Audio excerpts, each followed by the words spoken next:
You are an ancient human living hundreds of thousands of years ago. Your home is not a village or a city, but a vast wilderness where predators rule the land.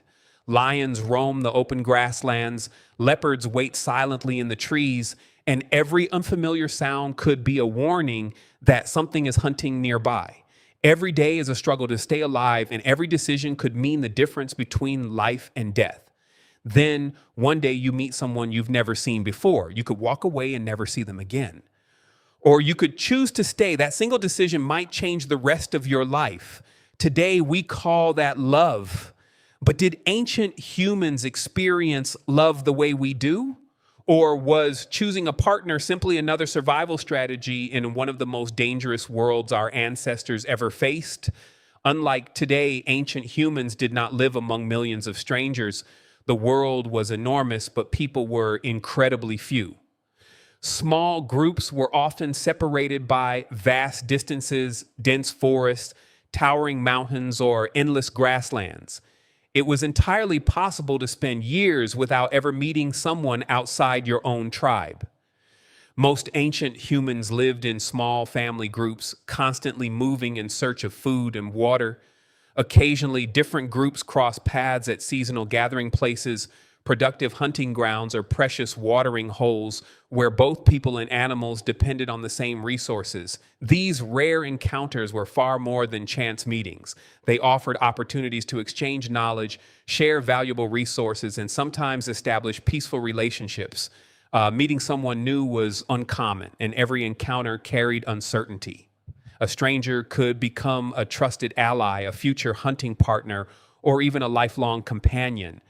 But they could just as easily become a rival or a threat. In a world where survival depended on cooperation as much as caution, deciding whether to trust another person was one of the most important choices an ancient human could ever make. Choosing a partner was nothing like it is today. There were no cities, no money, no social status, and no comfortable homes to impress someone. In the prehistoric world, survival came first, and every decision carried real consequences. If you've made it this far, I'd love to ask you something. Leave a comment and tell me what time it is where you are right now and how you're doing today. I'd really enjoy seeing where everyone is watching from. I hope you're having a wonderful day or a peaceful night. Whatever time you're watching this, I wish you good health, good luck, and happiness. Now, let's continue our journey into the ancient world.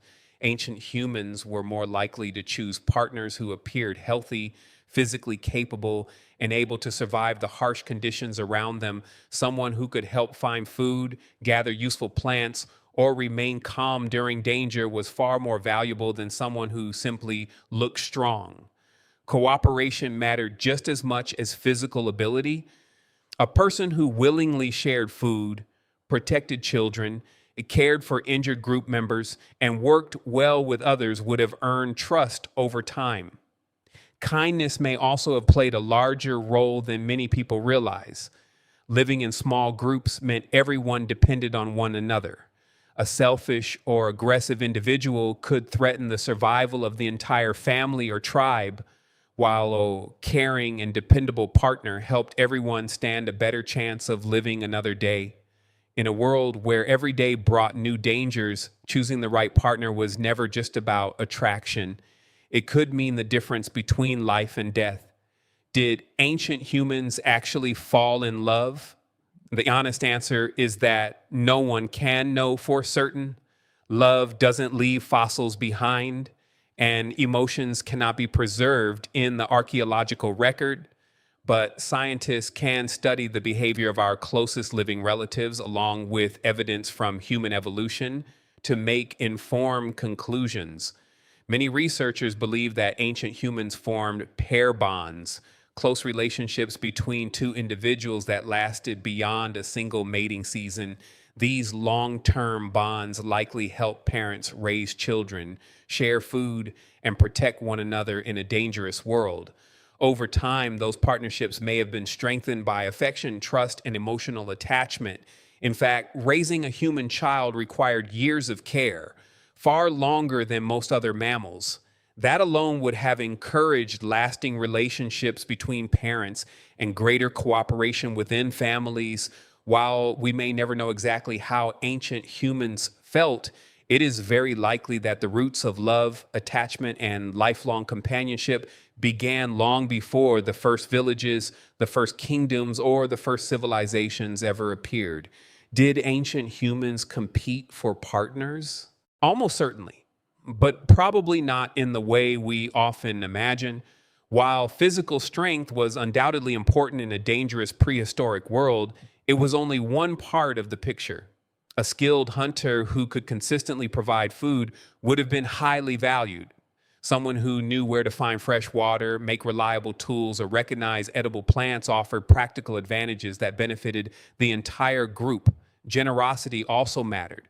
Sharing food instead of keeping it all for oneself demonstrated cooperation and increased trust among others. Protecting the group was another quality that likely made an individual more attractive as a long-term partner. Those who remained calm during danger, helped defend children, or cared for injured companions showed that they could be relied upon when survival was at stake. In the end, finding a partner was about far more than winning a contest of strength. In a world where every day brought uncertainty, the most valuable quality may have been something much simpler: the ability to be trusted when it mattered most. Once ancient humans chose a partner, their greatest challenge was only beginning. Building a family in the prehistoric world was far more difficult than simply having children. Every new baby required years of constant care, protection, and nourishment. Unlike many animals, human children were born remarkably helpless. They could not walk, feed themselves, or survive on their own for many years. Raising a child became a responsibility that was often shared by both parents. While one searched for food or gathered useful plants, the other stayed close to protect the child from predators and other dangers. But parents were rarely alone. Grandparents, older siblings, and other relatives often helped care for young children, shared food, and passed down valuable knowledge. This cooperation allowed families to support one another during illness, injury, or times of food shortage. Over countless generations, these close family bonds became one of humanity's greatest strengths. A family was more than a group of related individuals. It was a survival team. Long before cities, governments, or civilizations existed, the family had already become the first and most important foundation of human society. The first families did far more than help ancient humans survive another day. They changed the future of our entire species. Every child was born knowing almost nothing about the world around them. They didn't know which plants were poisonous, where to find clean water, how to make stone tools, or how to recognize the warning signs of a nearby predator. Those lessons had to be taught. Parents, grandparents, and other experienced members of the family spent years passing on the knowledge they had gained through a lifetime of trial and error. A child didn't have to discover everything alone. Instead, each generation began life with the experience of the generations before it. This simple process gave humans an extraordinary advantage. While most animals relied mainly on instinct, ancient humans relied on learning. Families preserved valuable knowledge, and that knowledge continued to grow over thousands of generations. As families became stronger, small family groups gradually connected with others, forming larger tribes and communities. Cooperation expanded beyond parents and children, creating social bonds that made entire groups more successful at surviving and adapting to new environments. Every generation inherited more than genes, they inherited experience. And that growing collection of knowledge became one of the greatest reasons humanity endured while so many other species disappeared forever. Today, billions of families exist all around the world, yet every one of them can trace its story back to a simple decision made hundreds of thousands of years ago. Two ancient humans chose to stay together. They couldn't have known that their choice would shape the future of our species. They weren't trying to build civilizations or change history.